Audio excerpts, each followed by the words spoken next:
प्रिय विद्यार्थियों, वंदे मातरम।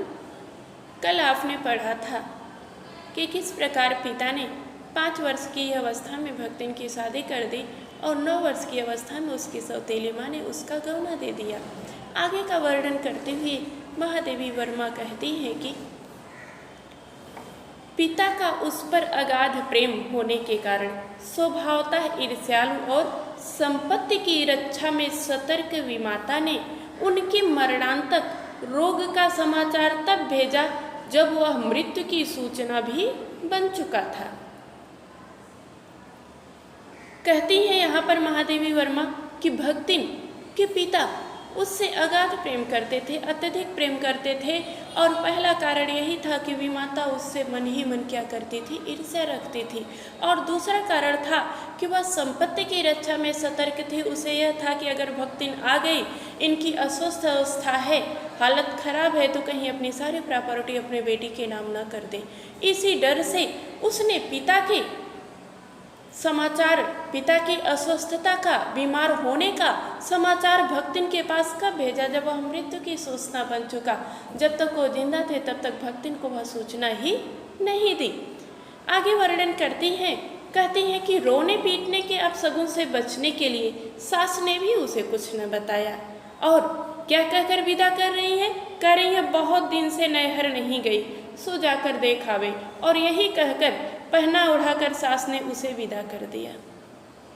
सास भी ये डर रही है कि अभी अपने पिता की मृत्यु का समाचार जानेगी तो रोएगी, इसीलिए कुछ बता नहीं रही है। केवल ये कह रही हैं कि बहुत दिन हो गया तुम्हें मायके से आए, जा करके सबको देखाओ। इस अप्रत्याशित अनुग्रह ने उसके पैरों में जो पंख लगा दिए थे वे गांव की सीमा में पहुंचते ही झड़ गए। महादेवी वर्मा वर्णन करती हैं, कहती हैं, इस अप्रत्याशित जिसकी आशा ही न हो, शब्द समूह के लिए एक शब्द है अप्रत्याशित। किसको कहते हैं? जिसकी आशा ही न हो। अनुग्रह का अर्थ होता है कृपा। कहते हैं ऐसी कृपा सास करेंगी, इसकी भक्तिन को आशा ही नहीं थी। और ऐसा सुन करके उत्साह के कारण, खुशी के कारण उसके पैरों में जैसे पंख लग गए थे। तीव्रता से वह अपने मायके की तरफ जा रही थी, लेकिन ज्यों ही अपने गांव की सीमा में पहुंची है, वो सारे पंख झड़ गए, सारी आनंद, सारी खुशियां समाप्त हो गई। क्यों समाप्त हो गई? क्योंकि जो कोई देख रहा है क्या कह रहा है? हाय लक्ष्मीन अब आई। कि स्पष्ट पुनरावृत्तियां और सहानुभूतिपूर्ण दृष्टियां उसे घर तक ठेल ले गई। जो कोई गांव वाले देखते हैं, जिसकी भी नज़र पड़ती है, सबके मुंह से यही निकलता है कि हाय लक्ष्मीन अब आई। अब तो उसमें कोई शंका नहीं, एकदम स्पष्ट था। और पुनरावृत्तियां मतलब बार बार, एक ही लोग थोड़े कह रहे हैं। गांव की सीमा में जब प्रवेश कर रही है, अपने घर तक पहुंचते समय जिसकी भी नज़र गांव वालों की भक्तिन पर पड़ती है, सबके मुंह से यही निकलता है हाय लक्ष्मीन अब आई। लक्ष्मीन क्यों कह रहे हैं? आपने पढ़ा है ना, भक्तिन का वास्तविक नाम क्या है? लक्ष्मी है। और लोग क्या कहते हैं? लक्ष्मीन कह करके बुलाते हैं।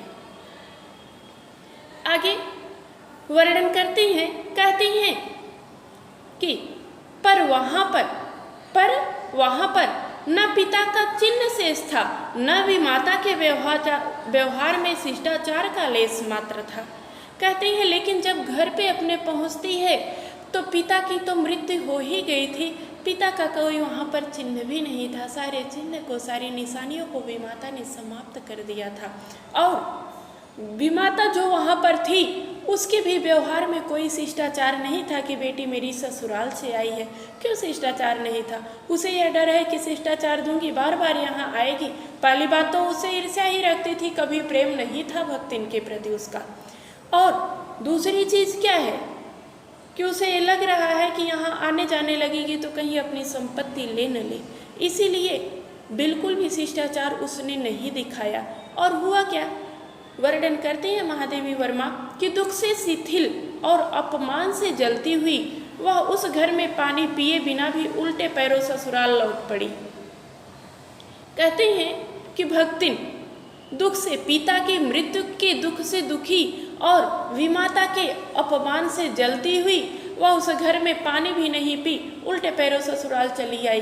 पहले ही मैंने भक्तिन के बारे में आपको बताया था कि भक्तिन कैसी है, स्वाभिमानी है। वह वहाँ पर बिना पानी पिए ससुराल वापस लौट आई और सास को खरी खोटी सुनाकर सारा गुस्सा किस पे उतार रही है? सास पर और अपने पति पर।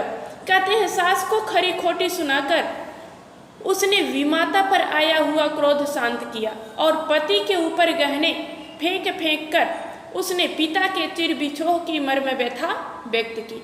कहते हैं जो विमाता पर क्रोध आया था उसको भक्ति ने कैसे शांत किया? सास को खरी खोटी सुनाकर विमाता पर आया क्रोध शांत किया और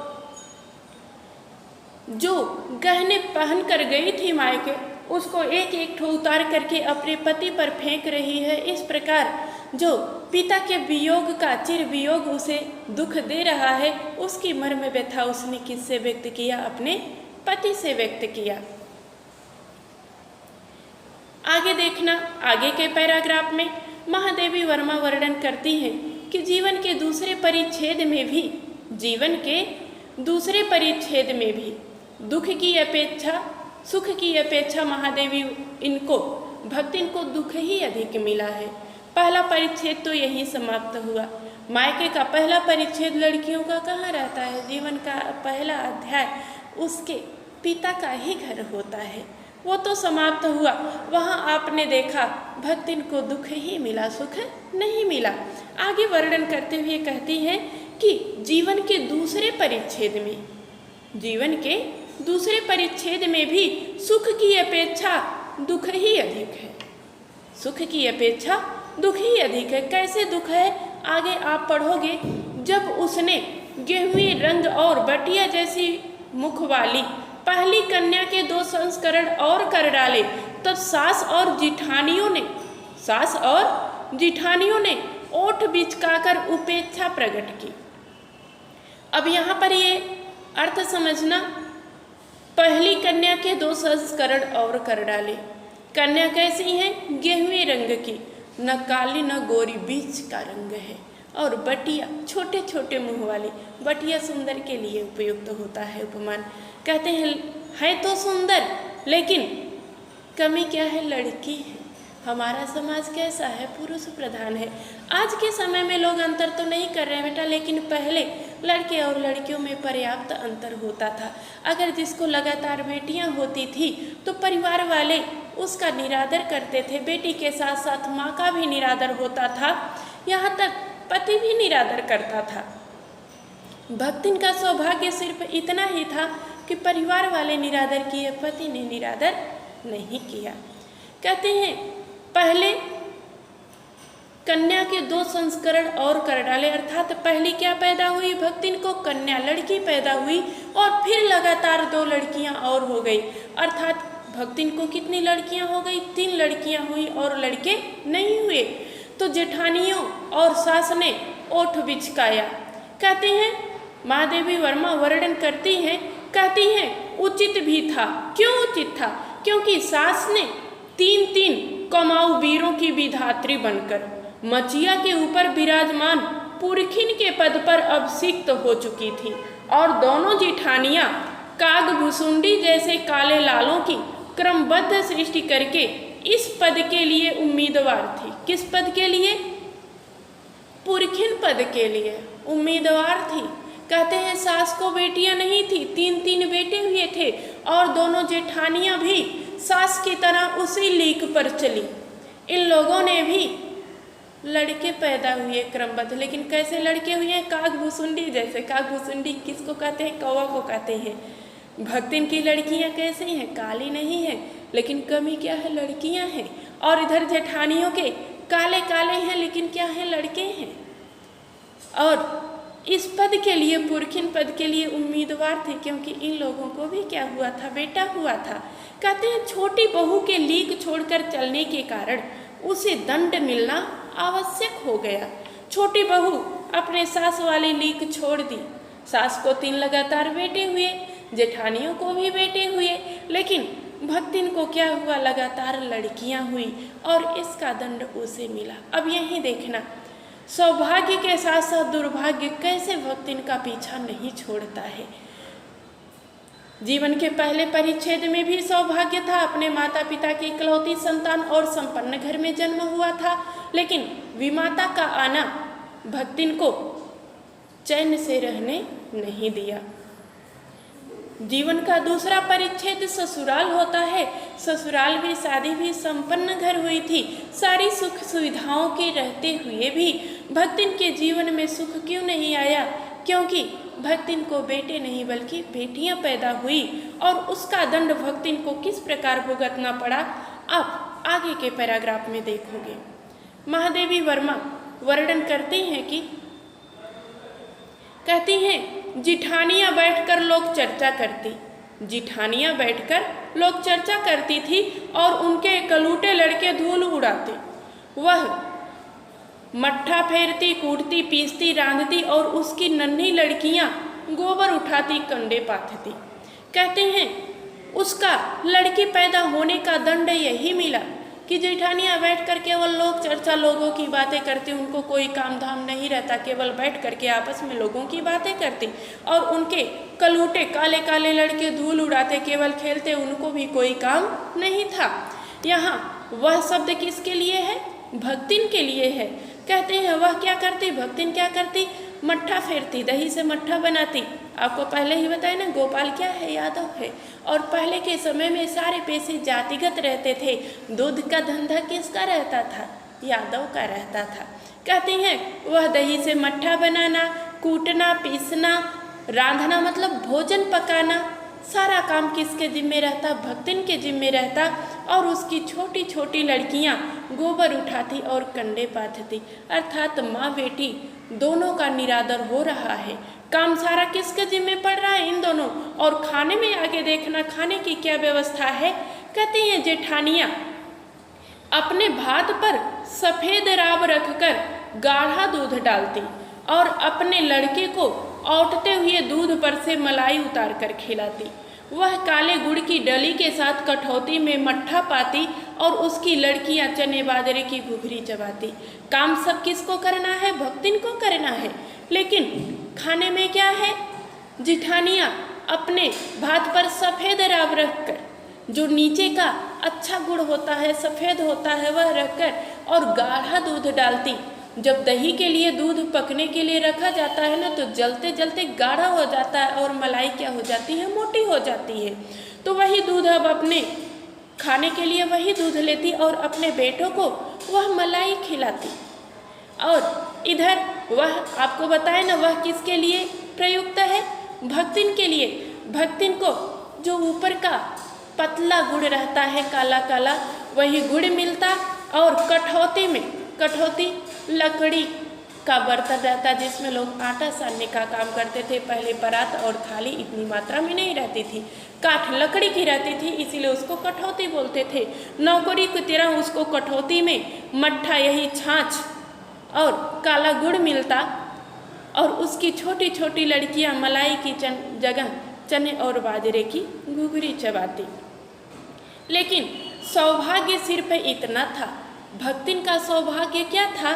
कहते हैं, वर्णन करती हैं कि इस दंड विधान के भीतर कोई ऐसी धारा नहीं थी जिसके अनुसार खोटे सिक्कों की टकसाल जैसी पत्नी से पति को विरक्त किया जा सकता है।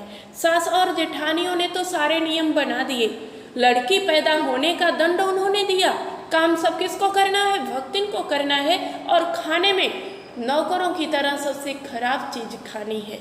लेकिन यही केवल एक नियम उन लोगों ने नहीं बना पाया कि पति से दूर नहीं कर पाए, पति के प्रेम से भक्तिन को दूर नहीं।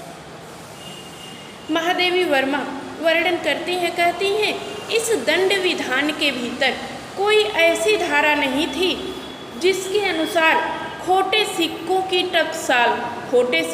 टकसाल जैसी पत्नी से पति को विरक्त किया जा सकता है।